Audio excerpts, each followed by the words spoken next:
Ընդդիմության փաստարկները եւ հերթական անգամ քվեարկությանը չմասնակցելը ըստ էության ոչ մի զարմանալի բան այստեղ չկա, որովհետեւ ինչ անում մեր հարգարժան խորհրդարանական ընդդիմությունը, երբ որ որևէ բան, որը Հայաստանի Հանրապետության իրական շահերի հետ կապ ունեցող է, մեռածա ձևանում ուղղակի։ Ասում չենք մենք հիշում եք նույն բանի երբ որ այստեղ գալիս են sense թրով բանով ասում են մենք չենք մասնակցելու։ Այդ ինչ է նշանակում, այդ չենք մասնակցելու, համ դրա մեջ մի տեսակ փորձ կա խիզախություն հաղորդելու, համ միևնույն ժամանակ չես կարող խիզախաբար ձեռնպահ լինել, դրա համար մեռած ձևանալու լավագույն բանն է, որ ժողովուրդ ջան, մենք չենք տեսնում սա։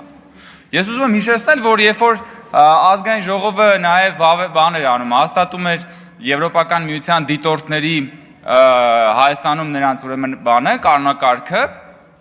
էլի մեր խորհրդարանական ընդդիմությունը, որը ամեն օր խոսում է Հայաստանի Հանրապետության առջև ծառացած անվտանգային մարտահրավերների մասին, նորից որոշեց գնալ իր հավատարիմ ճանապարհով, մեռած ձևացավ։